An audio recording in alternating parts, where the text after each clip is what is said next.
Good morning and welcome to our second local history talk around the village. Last time we covered Brickmakers Lane and Church Lane and Church Pond, the south side of the village. Today we're going to cover the north side of the village.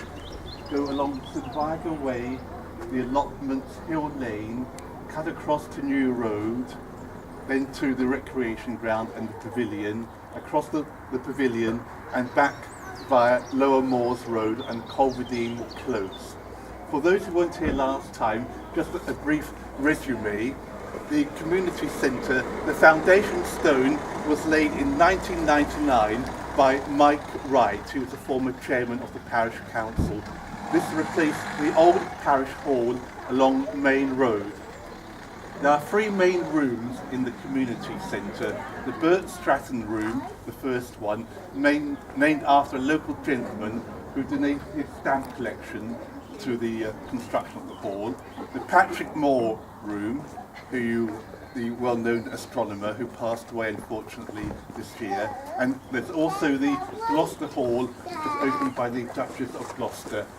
We carry along to here. Can I just say that when we return there will be coffees and teas? Been given to us by the French Twinning Association. And in the community association, when we go back, we see the charter in the main corridor, and at another time in the Bert Stratton the Patrick Moore Room, there are some paintings and tapestries of St Vigor the village given as gifts to us. We cross over the road. Birch Close. This is a new development, but you can see the new development has taken in many networks of green paths and cutways through the village. This leads to Brickmakers Road, to Spring Lane, and to the school and to the village shop. The little cul-de-sacs here are named after trees like hawthorn, ash and hazel. We go through here, then we cross over St Vigor Way into Ash Close, then into Hill Lane and the top of the allotments.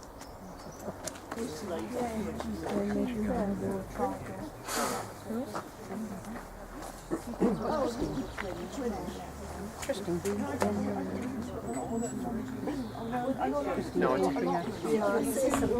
And you don't see very often They're coming back in. It's useful having somebody. If anybody wants to make any little contributions or anecdotes, because many of you have lived in the village a long time, I'm past the beginner stage, I'm into the intermediate stage, but many of you I'm sure have got a bigger background of knowledge and welcome to make any contributions to us. A couple of points I've mentioned. We're in Hill Lane, where you see the allotments, but 2 points near here, people have mentioned there's a big tyre fire, it still keeps cropping up. I think in the 1970s, it was just somewhere at the back here, and I think it burned for quite a few days, and one or two sort of homes got singed. And St Vigor Way, as you notice, it sort of twists and turns from the community centre to the Environment Agency at Main Road. I think that is to deter speeding traffic. And also in Colden Common, there are quite a few mobile homes or residential areas. There's a large one at the back here called Avondale. There's another one along the main road called Glen Park. And I think there are old gravel and clay pits, which originally had sort of mobile homes and then more permanent mobile homes. It was a brick one. Yes. It was 4 foot over, it's called Brickfield Caravan Not in Park. this one. But when they redeveloped it in 1962, they updated it. So they hated that because it was Yes, as the gentleman said, former brickworks, Avondale was called Brickfield Caravan Park, and then updated. The allotments were given in trust in 1855, 2 acres to the village for the labouring poor of the village. There are now over 60 allotment holders. I believe that Hill Lane was one of the important lanes of the village, along with Main Road. It's, I think, chalk and gravel in between the muddy and boggy clay areas. As you can see, the allotments are well tended, and there are now over 60 allotments. My grandfather was one of them. Ah, yes, yes. We're just going to have a little walk along here. Could you just repeat that so that it gets caught on the recorder? Take two. Yes, my grandparents lived in Forum Cottage next to the chapel. The place is demolished.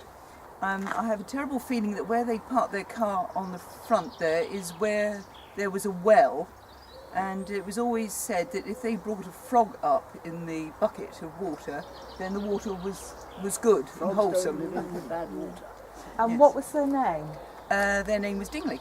Dingley. And they were one of the first allotment holders. Grandfather had an allotment to grow vegetables for his 10 children and had chickens at the back along with the outside privy. Thank you very much. Very different then. I don't know if you'd like to take over and tell us about Well, I don't know anything about the history. I know it was originally a chapel. Little anecdote, when I was a boy, there was an old boy called Fred Cummins who lived in there. He thought himself a bit of an inventor. I was about 11 years of age, I suppose, and he came up with this idea that if he cut the front out of a Smith's crisp tin, and he put an oil lamp inside. He worked out if he got up at 4 o'clock in the morning and lit the oil lamp, by 7 o'clock the kettle would be boiled, and then he could make himself a cup of tea.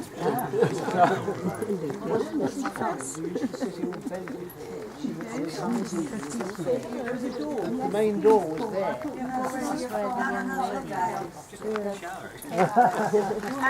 Paul's very kindly offered us a look inside his garage, which is very interesting. Only because it's still got all the paintwork from the original chapel. And you can still see on this side,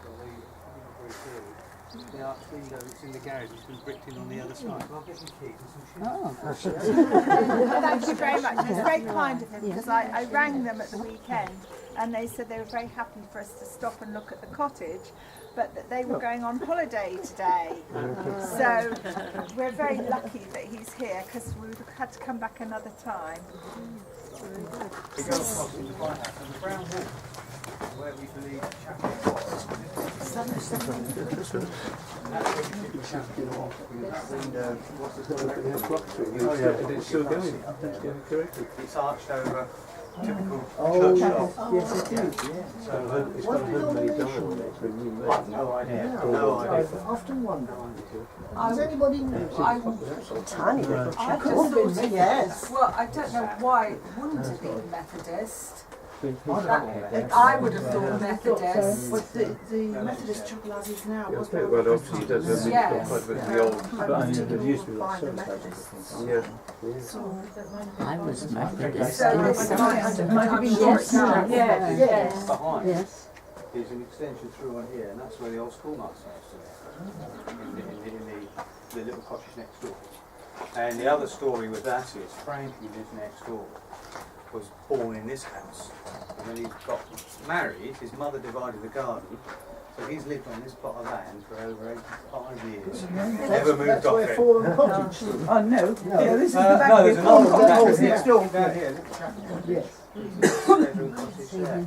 And so this was Is Frank still alive? It was divided into, or not through to one, and then obviously this part was extended. I don't know when, before I came here.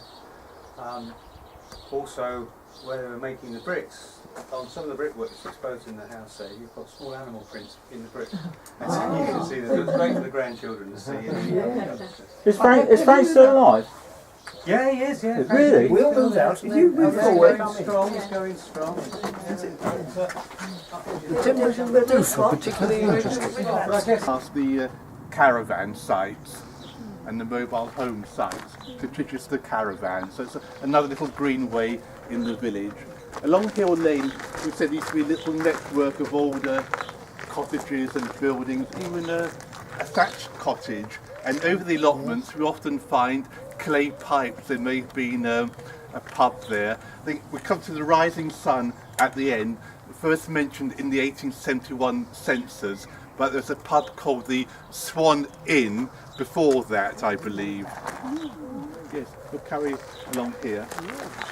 We have another view of the allotments. Somebody mentioned about the size of the allotments. Originally, the allotments were quite large. I think they had to feed families of 10 and 11. They grow huge rows of potatoes and carrots and vegetables. And there's still quite one or two larger plots left. This is sort of goes from here to halfway. This is a large plot now, but many of them, like this one on this side here, has been divided into half, and some have been divided into quarters. So a popularity in allotments. I believe there's still a waiting list of over 20 now with Grow Your Own and families being involved. And the allotments are right in the centre of the village. People can walk by, and there are no high fences at all. Even people who don't grow food admire the variety throughout the year. I don't think the soil is natural, But it's been enriched for so many years now. Yes, as you said, some people have had their allotments for over 40 years, and over that time has been enriched.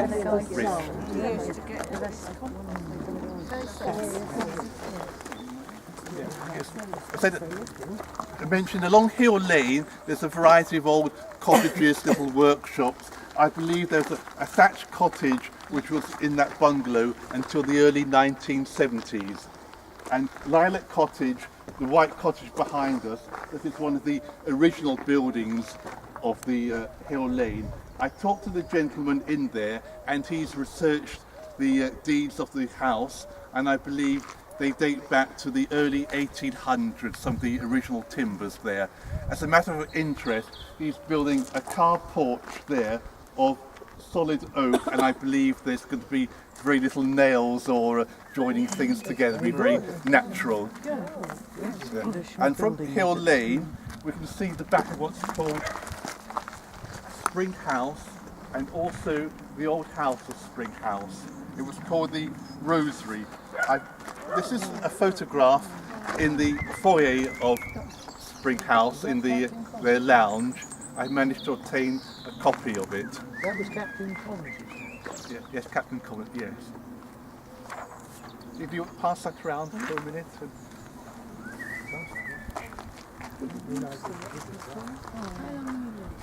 was born like this. So it was original still there, or was it all completely knocked out? The Spring House is still. We can come back to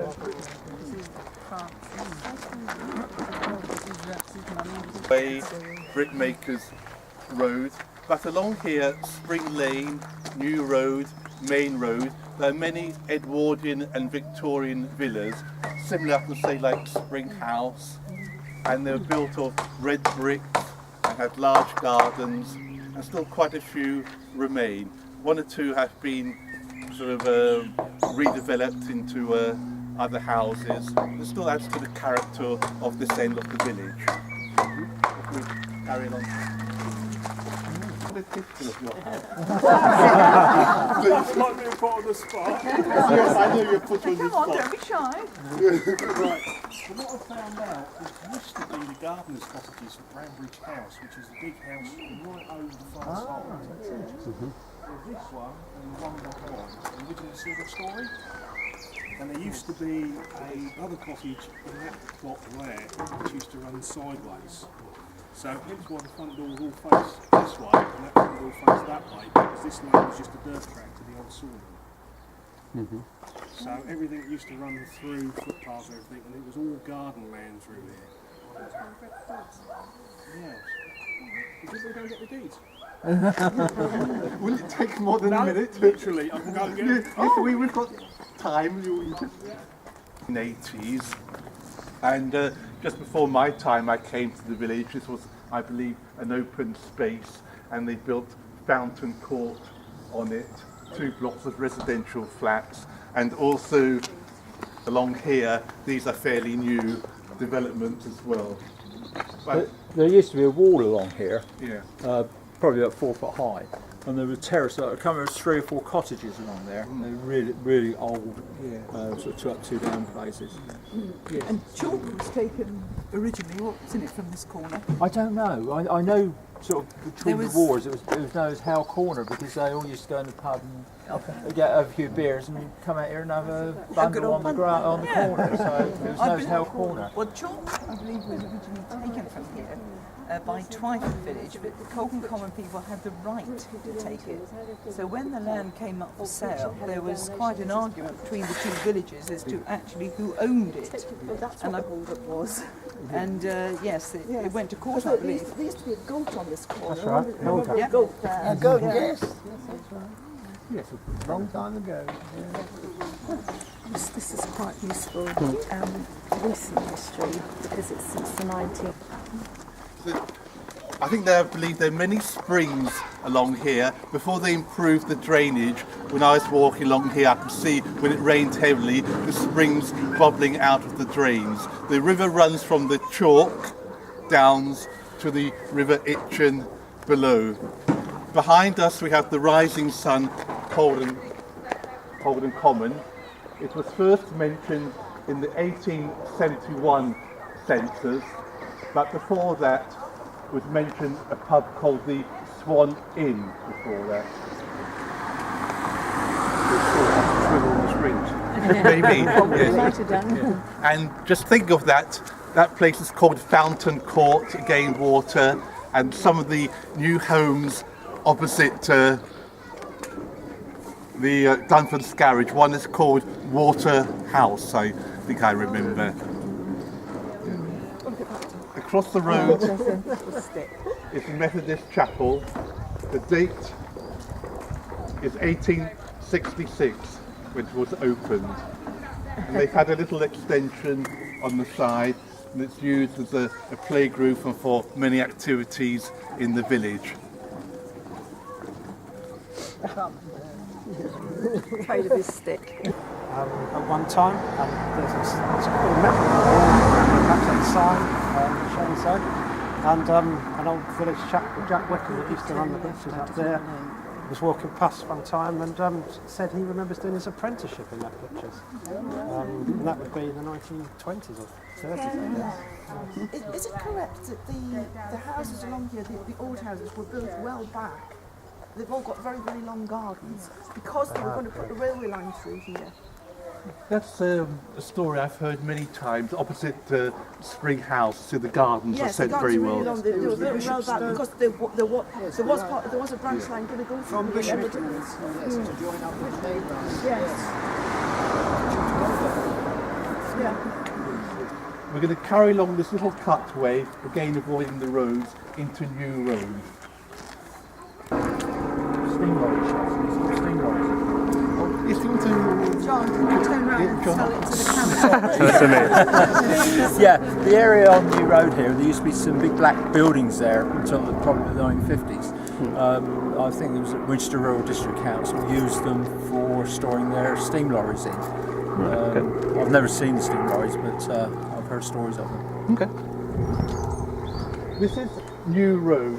As we said, we've come through another little cutway which people can use to go to the allotments, to the community centre, again avoiding the main road. We passed a gentleman pushing his baby in a buggy, taking use of the road here. I presume New Road was called New Road because it was a new development in its time. Again, older brick, Victorian and Edwardian villas. And we've still got in Colden Common a preserved red telephone box. Yes. Albeit rather derelict. Yes. Does it still work? Yes. The house across the road there, I used to live in there. Did you? And that was built in 1901 by John Paddington. Ah, yeah, it's Edwardian. Yeah. Originally it was all one house, but it was split into 2 in the 30s. Really? It's quite a handsome building. Oh, it's gorgeous, beautiful building. I was admiring it. Yes. We'll just wait for the bus to go by and then... There's so many. He's got a load of passengers.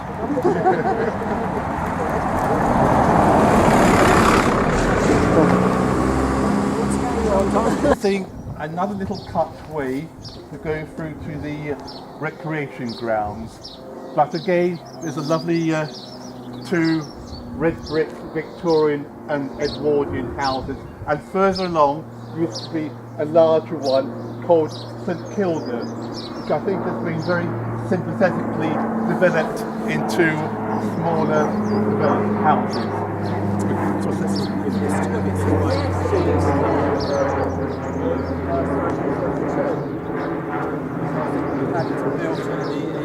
It's almost identical, but it's built as a semi. Yeah. The architecture is almost identical.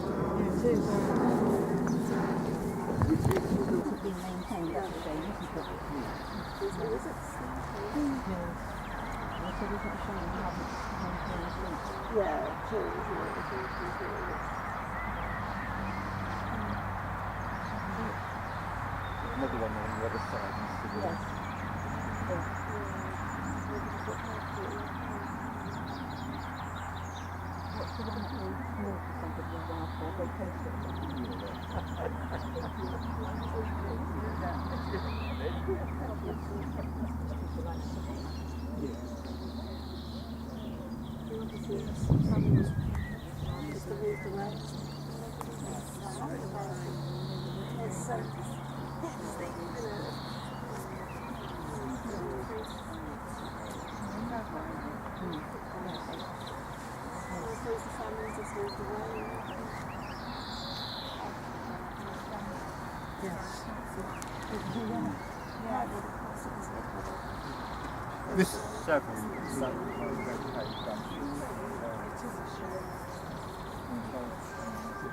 This is the playing field, the home of Colden Common Football Club.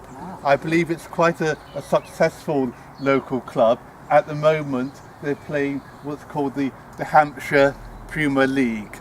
I think they're doing fairly well. I'm not sure about the latest results. I think they finished about third in their league, but recently they've won their league. I think in the past they've been very successful. It was reformed in the 1950s, but it's got a long history, and a lot of the notes and history is in the programme here. I believe that the lady who donated this playing field to the village had put in the deeds or whatever it was, the stipulation that football was not to be played on the summer. She actually only donated a third of this yes. playing field, third of it, and then the next third was donated by the gentleman who lived in King Charles Cottage, who was a major or somebody, and he donated land specifically for the cricket club because people were being prevented from playing cricket as well.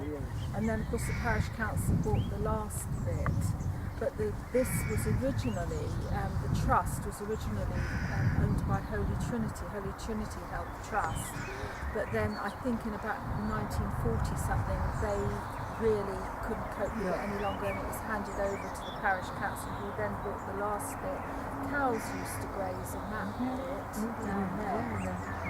And I actually came across some old papers in the community centre a few years back now. They were in an old iron box, they were obviously neglected, and I went through and they were obviously old Parish Council papers, which I handed over to Debbie Harding, the assistant parish clerk at that time, who went through them and deposited what she could in the records office, etc.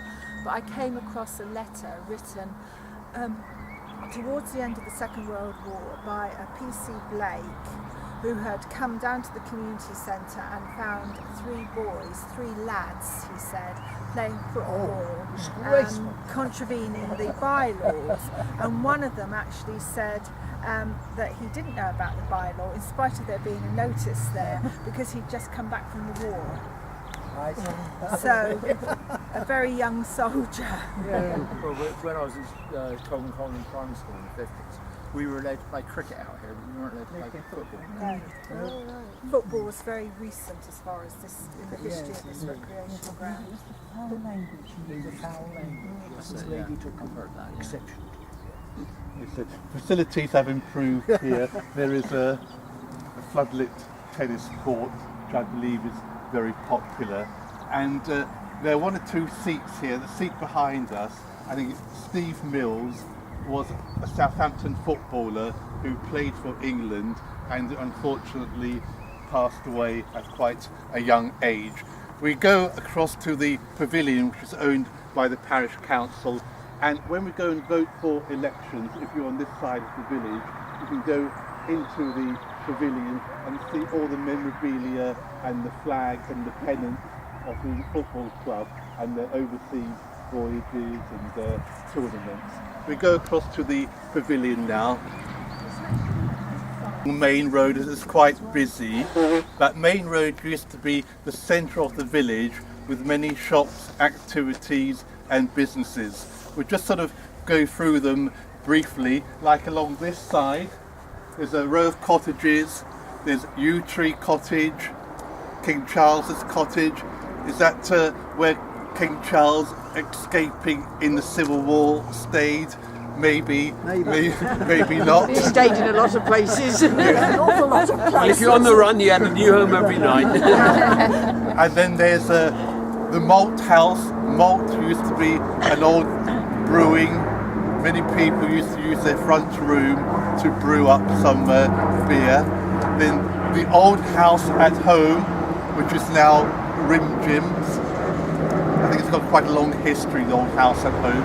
Across the road was an old chalk pit and quarry. You find in many areas with clay, they used to build, where there was chalk on the outskirts, it's called marling, to improve the clay, sort of dig the chalk and bring. There's another one at the top of the playing fields, an old chalk pit.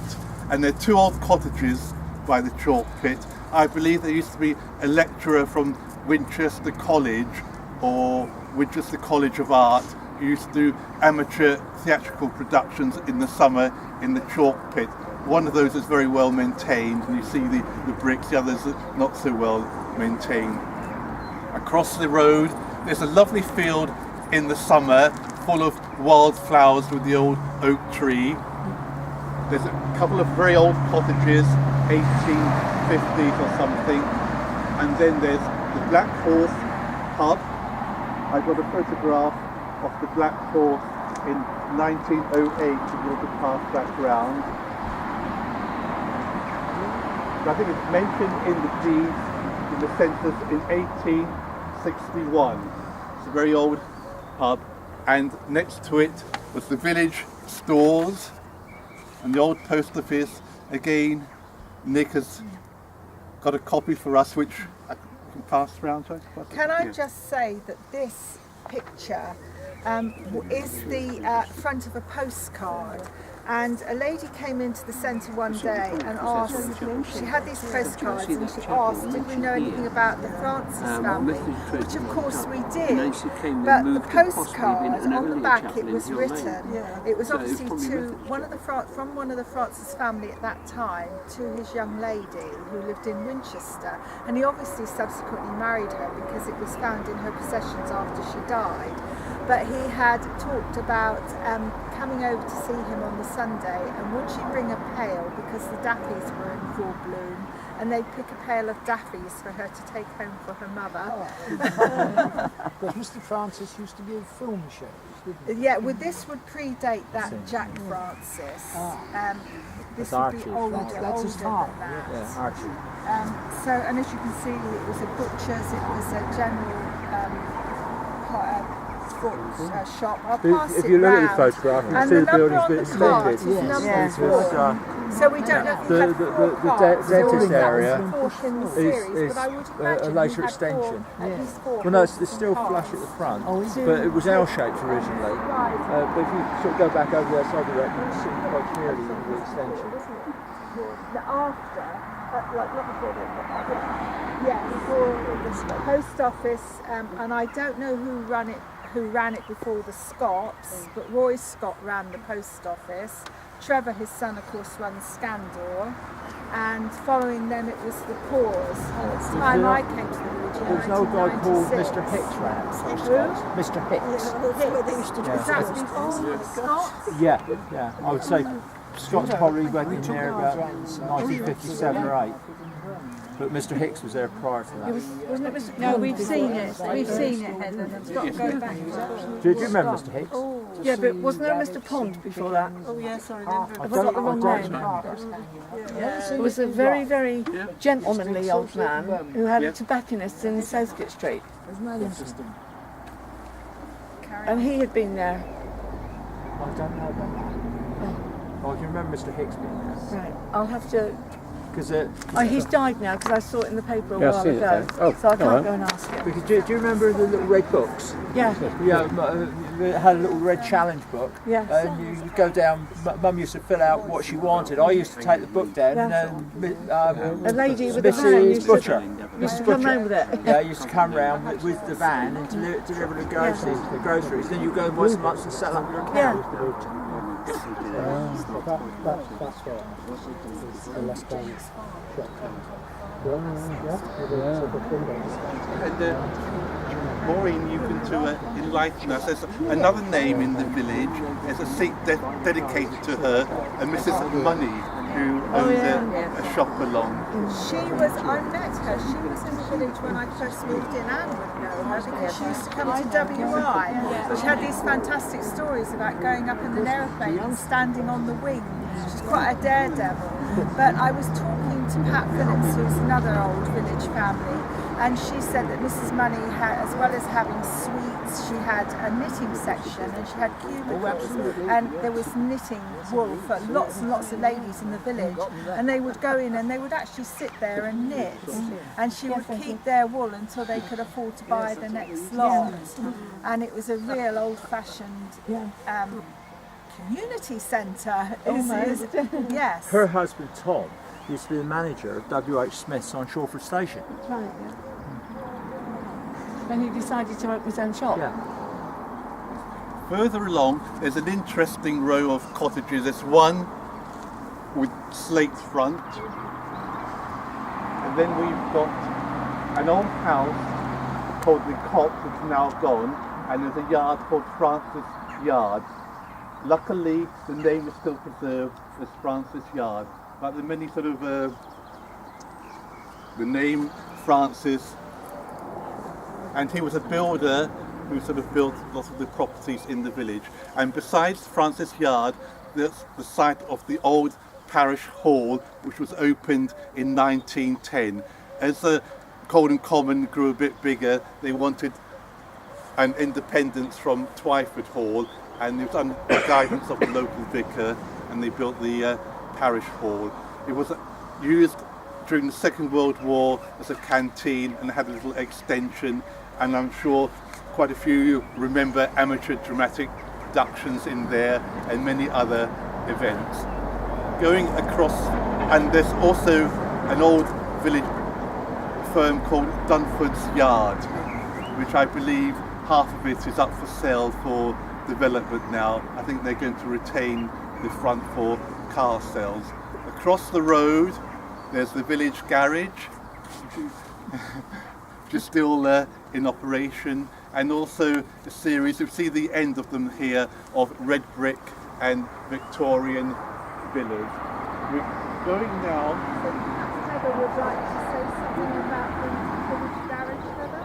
Well, I'm not involved with it anymore. No, but from the past. Oh, well, yes, it was started by my grandfather in 1925 and subsequently run by his eldest son, and then when he died, my father took over.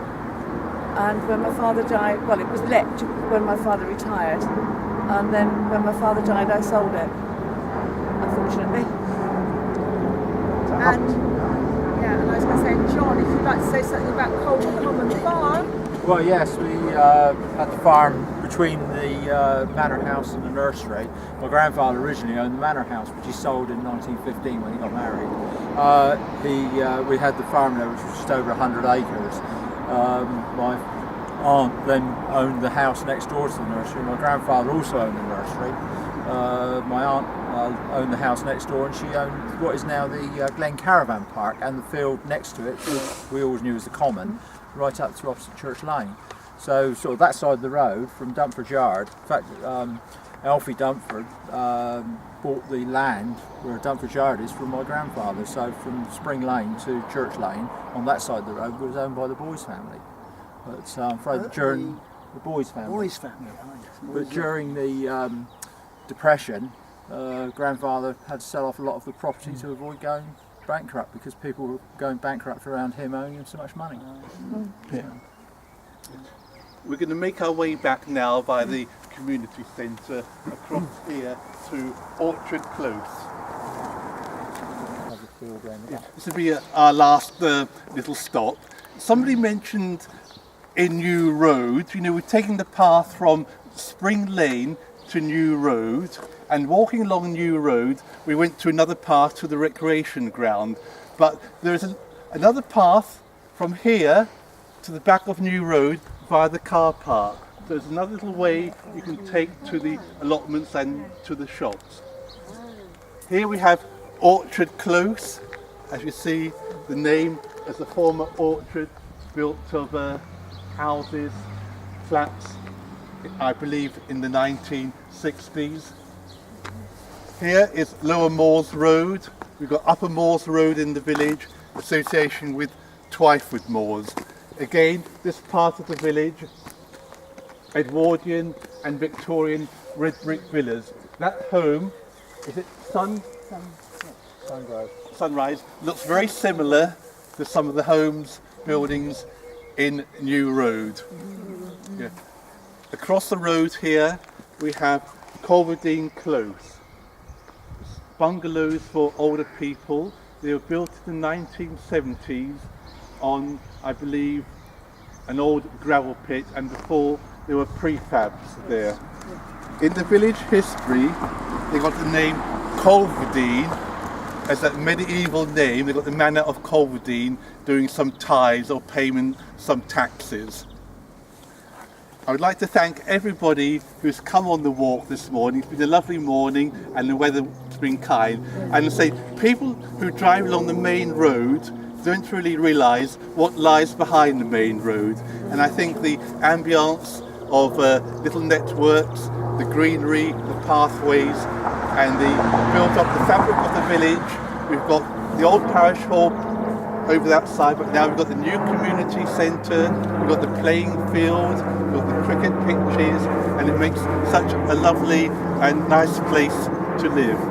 And I shall discuss with Maureen, I've got and Nick, one or two other ideas to cover other parts of the village. Anyway, thank you very much. I think there's a cup of tea waiting, or we can order a cup of tea and discuss it a bit further at the community centre.